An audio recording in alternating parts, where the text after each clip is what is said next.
આજનો જે બ્લોગ છે બહુ જ સ્પેશિયલ થવાનો છે. તો આજે અમે લોકો કરી રહ્યા છે નર્મદા પરિક્રમા. તો નર્મદા માતાનું નામ લઈને આપણે બ્લોગ સ્ટાર્ટ કર્યું છું નર્મદે હર. તો રાજપીપળાની આગળ રામપરા જવાનું છે. ત્યાંથી નર્મદા પરિક્રમા માટે અહીંથી વ્યવસ્થા છે બધી. પાર્કિંગને અહીંયા લે છે 100 રૂપિયા. પહેલું મંદિર અમને આવ્યું છે દશાવતાર રણછોડરાય. ધનેશ્વર મંદિરથી જે પરિક્રમા છે એ સ્ટાર્ટ થાય. હવે અત્યારે આપણે જે સારો રોડ હતો તે પતી ગયો છે. હવે આપણે નદીના કિનારે કિનારે ચાલવાનું છે. ફર્સ્ટ ટાઈમ પરિક્રમા કરું છું તો અત્યાર સુધી એક્સપિરિયન્સ સારો છે. તો 30 રૂપિયાની ટિકિટ લઈને આપણે હવે જઈશું બોટમાં. આ તિલકવાડા ઘાટ પર આપણે સામેની સાઈડે જઈશું અને આ રીતના કંઈ લાઈફ જેકેટ અહીંયા આપવામાં આવે છે. અહીંયા છે ને અહીંયા 3 મગર છે. અહીંયા અમર છે એવું કે 3 મગર અહીંયા નહીં ને કશું કરે ની નજીક આવે તો દર્શન આપે લોકો ટચ કરે તો બી કંઈ. જે પણ ડીશ ચમચીમાં આપણે ખાઈએ છીએ કપમાં તે જાતે ધોઈને મૂકવાના છે. તો આ બધું ઇમ્પ્લિમેન્ટ બધી જગ્યાએ થવી જોઈએ તો જ નદીના બધા જે કિનારા છે એ સ્વચ્છ અને ક્લીન રહેશે. એક નાની પહેલ આપણને ગમી.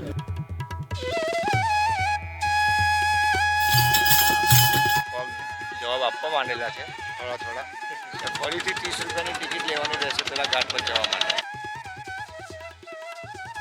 તો ભાઈ આ હતી અમારી ઉત્તરવાહિની નર્મદા પરિક્રમા. આજુબાજુના ગામનો એટલો બહુ સપોર્ટ છે ભાઈ. એટલો બધો સપોર્ટ છે અહીંયા ને એટલી સેવાઓ મળે છે તો દિલથી ધન્યવાદ ભાઈ. આ પરિક્રમા વિશે અગર નહીં જાણતા હોય તો લોકોને આ વિડીયો જરૂર શેર કરો.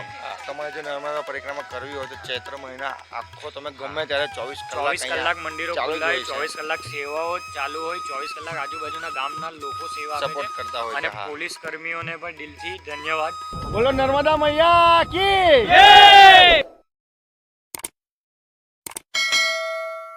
હાય ફ્રેન્ડ્સ, કેમ છો બધા? મજામાં ને? હું છું તમારો હોસ્ટ દોસ્ત ધવલ પાટીલ. તમારું ખૂબ ખૂબ સ્વાગત છે મારી યુટ્યુબ ચેનલ ડીપીસ બ્લોગમાં. જો તમે ચેનલ પર નવા હો તો ચેનલ સબસ્ક્રાઈબ કરીને બેલ આઇકન દબાવવાનું બિલકુલ નહીં ભૂલતા. તો આજનો જે બ્લોગ છે બહુ જ સ્પેશિયલ થવાનો છે અને આજનો બ્લોગ આપણે ગુજરાતીમાં કરીશું કેમ કે આપણે નર્મદા નદી ઉપર આખો બ્લોગ થવાનો છે. તો આજે અમે લોકો કરી રહ્યા છે નર્મદા પરિક્રમા, જેના માટે આપણે આવ્યા છે રાજપીપળા. તમે મારી પાછળ જોઈ શકો છો હરસિદ્ધિ માતાનું મંદિર છે. ખૂબ સરસ અહીંયા મંદિર પણ છે. જો તમે રાજપીપળાની આજુબાજુમાં અહીંયા આવો તો હરસિદ્ધિ માતાનું મંદિરે દર્શન કરવાનું બિલકુલ નહીં ભૂલતા.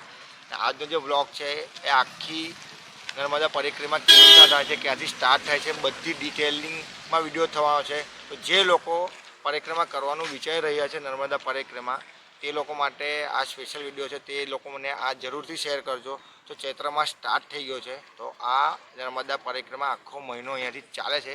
તેની બધી ડિટેલમાં તમને વ્લોગમાં કહીશ, તો વ્લોગ આખો જરૂર જોજો. તો નર્મદા માતાનું નામ લઈને આપણે વ્લોગ સ્ટાર્ટ કર્યું છું નર્મદે હર. તો રાજપીપળાની આગળ રામપરા જવાનું છે. ત્યાંથી નર્મદા પરિક્રમા માટે અહીંથી વ્યવસ્થા છે બધી. તો અત્યારે અમે આવ્યા છે CNG pump Gujarat gas station છે અહીંયા. અમને અહીંયા જોઈન કર્યું છે આપણા પરમ મિત્ર ગીલાભાઈ, રાજુભાઈ ને આરડી ભાઈ તો નહીં કહેવાય, આરડી કહેવાય કેમ કે ભાઈ કહે છે તો પછી સિનિયર છે. હા ને એમાંય જોડે છે અનિલ. તો હજુ એક જણ છે પછી બતાવીશ. તો બસ અત્યારે આપણે ગાડીને ખાવાનું આપી દઈએ, બરાબર, અને પછી આપણે આખી રાત આજે પરિક્રમા કરવાની છે. તો ભાઈ અમે લોકોએ છે ને રામપરામાં બહુ જ બધું પાર્કિંગની જગ્યા છે. તો ત્યાં અમે પાર્કિંગમાં અમારી કાર પાર્ક કરી દીધી છે ને હવે અમે લોકો જતા છે મંદિરે.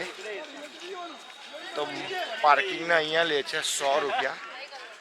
તો બસ હવે લોકો અહીંયા ચાલવાનું સ્ટાર્ટ કરી દીધું છે. હવે અમે પણ સ્ટાર્ટ કરીએ. તમે જોઈ શકો છો મારી પાછળ બહુ જ બધી કાર ને બહુ જ બધા લોકો પરિક્રમા માટે આવે છે. તો કમેન્ટમાં અત્યારથી નર્મદે હર લખી દેજો. પહેલું મંદિર અમને આવ્યું છે દશાવતાર રણછોડરાય રામપરા. તમે પબ્લિક જો ભાઈ ખાલી.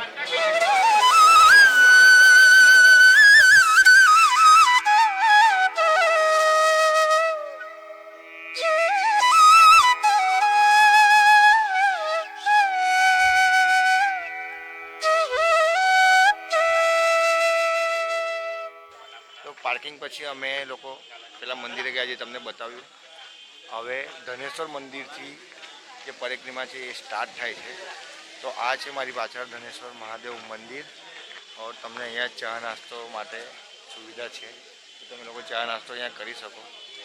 ને હવે આપણે સ્ટાર્ટ કરીશું પરિક્રમા.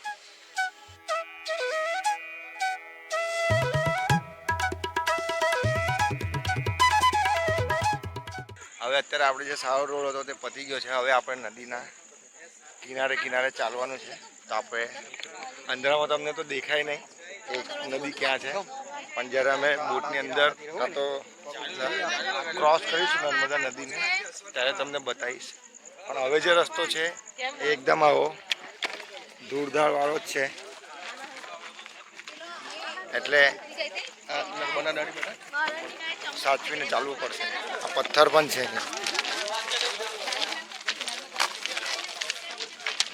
આ છે નર્મદા નદી. આ બાજુ 20 minutes later. બાજુ છે ને અડધી પરિક્રમા અહીંયા પતાવી દીધી છે. અમે નદીની સાઈડમાં જે રસ્તો ચાલવાનો હતો તે પતી ગયો છે. હવે અમે આવ્યા છે તિલકવાડાની સામેની સાઈડ, મતલબ નદી ક્રોસ કરીને અમે સીધા જઈશું તિલકવાડામાં. અહીંયા આપણે બોટમાં જવાનું રહેશે ને વ્યક્તિ દીઠ 30 રૂપિયા અહીંયા ટિકિટ લઈને આપણે બોટમાં બેસીને જવાનું છે. અહીંયા સુધી ચાલવામાં કમસે કમ 2-3 કિલોમીટર સુધીનો રસ્તો થોડો ખરાબ હતો, જે નદીના કિનારે હતો. બાકી રસ્તો એકદમ ચકાચક છે. બાકીનો જે કેવો રસ્તો છે, કેવો એક્સપિરિયન્સ અમારો રહી છે, બોટમાં બેસીને પેલા પાર જઈશું પછી કહીશ. તો સ્ટાર્ટિંગના બ્લોગમાં મેં તમને કીધું કે એક વ્યક્તિ છે જેને મેં તમને પછી કહીશ, તે છે ઋષા. શું એક્સપિરિયન્સ છે અત્યાર સુધીનો? અત્યાર સુધીનો એક્સપિરિયન્સ બહુ સારો છે. આ ફર્સ્ટ ટાઈમ પરિક્રમા કરું છું, તો અત્યાર સુધી એક્સપિરિયન્સ સારો છે. બસ મતલબ થાક તો નથી લાગ્યો અત્યાર સુધીમાં, બિલકુલ નથી થાક લાગ્યો. તો હવે બોટમાં જઈએ ને નર્મદા નદીને ક્રોસ કરીને તિલકવાડા જઈએ.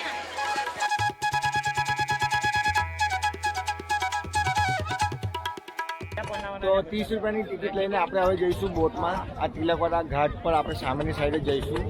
ને આ રીતના કંઈ લાઈફ જેકેટ અહીંયા આપવામાં આવે છે, ઇમરજન્સી વિસલ પણ અહીંયા આપવામાં આવે છે. ને અમે આટલા લોકો આજે આવ્યા છે, આટલા લોકો અમે આવેલા છે. તો તમે કમેન્ટમાં હર હર નર્મદે લખી દેજો કે અમે જયઘોષ બોલાવી દઈએ ત્યાં સુધી. બોલો નર્મદા મૈયા કી. તો આ છે તાલુકા હેલ્થ ઓફિસ તિલકવાડા. તમને કંઈ પણ પ્રોબ્લેમ થાય પરિક્રમા કરતી વખતે તો તમને અહીંયા મેડિકલ ટ્રીટમેન્ટ આપવામાં આવશે. આટલો નાનો હતો ત્યારે આવે. અહીંયા છે ને, અહીંયા 3 મગર છે. અહીંયાની સ્ટોરી એવી છે કે 3 મગર છે, એમાં એક મગર એજેડ છે, તો તે કોઈ દિવસ મળતું જ નથી. ને જે 2 યંગ છે ને તે કોઈ દિવસ ગળતા જ નથી થતા. એમ મગર કોઈ જાતની હાનિ નહીં કરે, કશું નહીં. ખાલી અહીંયા માટલી મારવાની પરમિશન નથી. એ લોકોની ઉંમર વધી ગયેલી છે. હા, અમર છે એવું કે 3 મગર અહીંયા નહીં. ને કશું કરે નહીં, નજીક આવે તો દર્શન આપે, લોકો ટચ કરે તો બી કંઈ. મેં આટલો હતો ને ત્યારે મેં જોયેલા છે. તિલકવાડામાં આ સ્ટોરી છે જે પ્રશાંતે તમને કીધી. તો આ છે સેવ ઉસળ. ભાઈ ખાલી લીંબુની કમી છે, બાકી એક નંબર આ પ્રસાદીમાં જે આપે છે ને, અંદર નાખ્યા છે પણ જે પ્રસાદી મળે છે ને ભાઈ સેવ ઉસળ એક નંબર છે કસ્ટમથી. જે નહીં ખાતા હોય ને તે બી એકવાર ચાખજો. સરસ છે ખરેખર. મેં એકલો નથી કહેતો, આમાં જે જેટલા ટીમમાં આવ્યા છે બધા જ ખાય છે, એક વ્યક્તિ છોડીને. બાકી કેવું છે ગિલા? જોરદાર કસમથી એક નંબર ટેસ્ટ છે. ખરેખર મજાક નથી કરતો, મજાકનો બિલકુલ સમય નથી. પ્રસાદી છે તો ખાવી જ પડે, બહુ મસ્ત. અહીંની એક વાત મને બહુ જ ગમી, જે ડિસ્પોઝેબલ વાડકા ડીશ જે બધું છે ને અહીંયા બિલકુલ નથી યુઝ કર્યું. જે પણ ડીશ ચમચીમાં આપણે ખાઈએ છીએ કપમાં, તે જાતે જ ધોઈને મૂકવાના છે. તો આ બધું ઇમ્પ્લિમેન્ટ બધી જગ્યાએ થવી જોઈએ, તો જ નદીના બધા જે કિનારા છે એ સ્વચ્છ ને ક્લીન રહેશે. એક નાની પહેલ આપણને ગમી. નર્મદે હર મારી પાસે સુગંધની દરેક વસ્તુ છે અને તમને ઓનલાઈન પ્રાઇસ કરતાં હું સસ્તું આપું છું. અને તમે એક વખત મારો સ્ટોરની જરૂર મુલાકાત લેજો. ઉત્તર વાહિનીમાં આવો તો અવશ્ય અહીંયા એક વખત મુલાકાત લેવા આવજો. ઓકે, એમની પાસે આટલા બધા વસ્તુઓ છે, પ્રોડક્ટ છે, જોઈ લો. કરતા કરતા તમને 500 થી 700 મીટર સુધીમાં કંઈ ને કંઈ ચા નાસ્તો આવ્યો જ કરે. દરેક જગ્યાએ અલગ અલગ ચા નાસ્તો છે. કોઈ જગ્યાએ સેવ ઉસળ છે, કોઈ જગ્યાએ ખમણ છે, પાપડીનો લોટ છે, કંઈ ને કંઈ તમને અલગ જ મળશે અહીંયા. તો અમે લોકોએ ખમણ ખાધા છે, સેવ ઉસળ ખાધા છે. અને અત્યાર સુધી જય નર્મદે. હર હર નર્મદે. હર હર નર્મદે. તો અમે કમસે કમ 75% ચાલી લીધું છે, હવે 25% બાકી હશે. તો બસ એક ચાની ચુસ્કી થઈ જાય પછી નીકળીએ.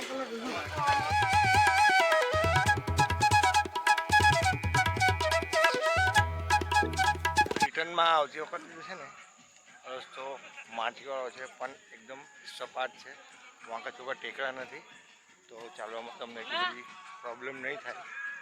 અને અમે લોકો સ્પીકર લઈને આવ્યા છે, તો બસ થોડા ભગવાનના ગીતો ભજન સાંભળતા પરિક્રમા કરતા છે.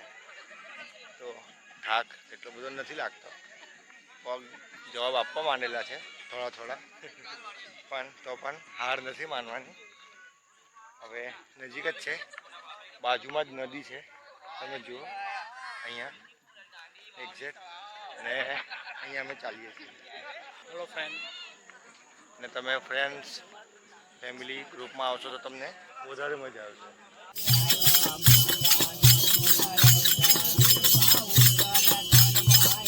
રિટર્ન આવતી વખતે તમને થોડું વધારે ચાલવાનું છે તો થાક લાગશે, તમને એવું થશે કે રામપરા ઘાટ ક્યારે આવશે, પણ નર્મદે હર ઉપર પહાડ પર દેખાય તો સમજી લેવાનું કે રામપરા ઘાટ આવી ગયો છે. તો ફાઇનલી અમે રામપરા ઘાટ પર આવી ગયા છે.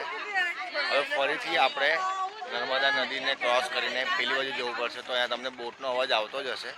તો બોટમાં બેસીને આપણે ફરીથી રામપરાના પેલા ઘાટ પર જઈશું જ્યાંથી આપણે પરિક્રમા સ્ટાર્ટ કરેલી. અહીંયા બહુ જ મસ્ત વ્યવસ્થા કરી છે. બસ અહીંયા થોડા નીચે પથ્થર છે, બોટિંગ માટે સુવિધા છે ને ભાઈ, બહુ જ મસ્ત છે. અહીંયા લાઈફ જેકેટ પહેરવાના છે અને મને લાગે છે લિમિટેડ લોકોને જ અહીંયા બેસવાડવામાં આવશે. તો આ રીતની કઈ વ્યવસ્થા છે. ફરીથી 30 રૂપિયાની ટિકિટ લેવાની રહેશે પેલા ઘાટ પર જવા માટે. પરિક્રમા કર્યા પછી ઘણા બધા લોકો સ્નાન કરવાનું વિચારતા હોય છે, પણ નદીમાં ડૂબકી મારવા દેવામાં આવતી નથી. એના માટે અહીંયા નાહવાની વ્યવસ્થા કરવામાં આવી છે. તો ભાઈ આ હતી અમારી ઉત્તર વાહિની નર્મદા પરિક્રમા. રાતે 12 વાગે અમે લોકો સ્ટાર્ટ કરી હતી, અત્યારે વાગ્યા છે એક્ઝેક્ટલી 6. તો ભાઈ કેવો રહ્યો એક્સપિરિયન્સ તો ઘણો સારો રહ્યો. અમે રાત્રે 12 વાગે એટલા માટે સ્ટાર્ટ કર્યું હતું કે રાતના સમયમાં ચાલી શકાય, ઠંડો માહોલ. અત્યારે ગરમીનો જેમ કે ગરમી અત્યારે ઉનાળો ચાલી રહ્યો છે, તો દિવસના ચાલવું ઘણું મુશ્કેલ થઈ જાય. ને એવું પણ નથી કે રાત્રે થોડું રિસ્ક લે, હા ચાલવાનું છે, અંધારામાં આ છે તે છે, પણ ઘણા બધા ફેમિલી લઈને આવે છે, પોલીસ કર્મીઓ તૈનાત છે, લેડીઝના ઘણા બધા ગ્રુપ પણ અમે લેડીઝના એકલા ઘણા બધા જોયા ગ્રુપો છે. છે, જે સિંગલ ગ્રુપો આવ્યા છે, જેમાં કોઈ જેન્ટ્સ નથી, જેમાં કોઈ બોયઝ નથી. પણ અહીંયા એવું કોઈ રિસ્કવાળું છે નથી, તો તમે તમારા ફેમિલી લઈને પણ આવી શકો છો. ને આજુબાજુના ગામનો એટલો બહુ સપોર્ટ છે, એટલો બધો સપોર્ટ છે અહીંયા, ને એટલી સેવાઓ મળે છે. તો એમના લોકોને, આજુબાજુના ગામના લોકોને દિલથી ધન્યવાદ ભાઈ. કે આટલી સેવા તો કરવું એટલે અમારા માટે તો બહુ મુશ્કેલ છે. યંગ જનરેશન કરે છે. યંગ જનરેશન માટે મુશ્કેલ છે કે જોબ વાળા હોય, આ છે તે છે, તો એ લોકો આખી રાતો જાગે છે, એ લોકોને સેવાઓ કરે છે. ખાવાનું તમને ફ્રૂટથી લઈને ચા બિસ્કિટ, તમને દરેક વસ્તુ સેવ ઉસળથી લઈને જગ્યાએ પાણી મળે છે, બધી જગ્યાએ સેવા. તો એવું પણ નથી કે તમારે કંઈક લઈને આવવું પડે, આ છે તે છે. તો તમે આવો અહીંયા. આ પરિક્રમા વિશે અગર નહીં જાણતા હોય તો લોકોને આ વિડીયો જરૂર શેર કરો અને એના વિશે લોકો જાણે અને આ કરો. આ એક આપણા ધર્મમાં ચાલે. અમને પણ નહીં ખબર હતી, અમને ગયા વર્ષે ખબર પડેલી, પણ અમે આવી ના શક્યા. એટલે આ વખતે અમે પહેલા જ સેટરડે સન્ડે અમે લોકો ટાઈમ કાઢીને અમે લોકો સેટ કરીને આવી ગયા અમે. તો તમારે જો નર્મદા પરિક્રમા કરવી હોય તો ચૈત્ર મહિના આખો તમે ગમે ત્યારે 24 કલાક મંદિરો ખુલ્લા હોય, 24 કલાક સેવાઓ ચાલુ હોય, 24 કલાક આજુબાજુના ગામના લોકો સેવા સપોર્ટ કરતા હોય અને પોલીસ કર્મીઓને પણ દિલથી ધન્યવાદ કે લોકો 24 કલાક પેટ્રોલિંગની ગાડીઓ ચાલે છે, સેવા કરે છે. પોલીસ કર્મીને પૂછ્યું તો ત્યારે અમને જાણવા મળ્યું કે આજે ઓછામાં ઓછું 15,000થી વધારે પબ્લિક રાત્રે 12 વાગ્યા પછી આવ્યું છે. એટલે આખી રાત લોકો, આટલા લોકો પણ આવે છે. એવું પણ નથી કે દિવસના જ આવું જરૂરી છે. ઘણા બધા લોકો દૂરથી પણ આવે છે. તો ભાઈ તમે નર્મદા પ્રત્યે જો તમારી ભક્તિ હોય ને તો તમારે બિલકુલ મિસ નહીં કરવાનું. આવીને તમે પરિક્રમા કરી જાઓ. વધારે નથી, 15-17 કિલોમીટરની જ છે, તો તમને કંઈ એટલું બધું લાગે નહીં. 6 કલાક મેક્સિમમ થશે જો તમે બેસતા આરામ કરતા તમે આવશો. તમે ફેમિલી ને ફ્રેન્ડ્સ જોડે આવશો તો તમને બિલકુલ પણ ખબર નહીં પડે. તો બસ તમારો એક્સપિરિયન્સ જો તમે આવ્યા હોય તો શેર કરજો, અને જે જવાનું હોય તો તેને આ વિડીયો જરૂરથી શેર કરજો. આઈ હોપ કે તમને આ વિડીયો ગમશે. તો ગમ્યો હોય તો લાઈક કરી દેજો, તો અને કમેન્ટ બોક્સમાં નર્મદે હર લખી દેજો લખી દેજો. અને વિડીયો જરૂરથી શેર કરજો, કમેન્ટ કરજો, જેથી અમે આવા વિડીયો તમારા માટે લાવ્યા કરીએ. અલગ અલગ જગ્યા ભાઈ મોટિવેશન મળે ભાઈ, તમારા જે હા તમારા જે કમેન્ટ્સ લાઇક્સ જે છે ને ભાઈ, તેનાથી અમને મોટિવેશન મળે, તો એ જરૂરથી કરજો. મહેરબાની કરજો, જે પરિક્રમા માટે આવે તો મહેરબાની કરીને તમે ડિસ્પોઝેબલ બોટલ એવું હોય તો તમારા બેગમાં રાખજો, હા. ગમે ત્યાં ફેંકતા નહીં, કેમ કે આ એક પવિત્ર ભૂમિ છે તો એની ગંદી જરાય નહીં કરતા. તો અહીંયા ઘણી બધી અમે જગ્યાએ જોયું તો વચ્ચે વચ્ચે લોકોએ ગમે તેમ નાખ્યું છે, નાખ્યું થોડુંક છે. અવેરનેસ પોતાનામાં લાવજો. અને બીજાને આપણે નહીં રોકી શકીએ, કમસે કમ પોતાનું તો પોતે જ- કરજો, પોતે yes, જેટલું yes, થાય yes. પોતાની બોટલ તો પોતે સાચવજો. અને ડસ્ટબિન ઠેર ઠેર ડસ્ટબિનો મૂક્યા છે તો ત્યાં હા નાખજો. ભાઈ, ઓકે. તો આપણે આ બ્લોગને વિરામ આપીશું. તો મળીએ આવા કોઈ ધમાકેદાર વિડીયો સાથે. ત્યાં સુધી જય હિન્દ, જય ભારત, નર્મદે હર.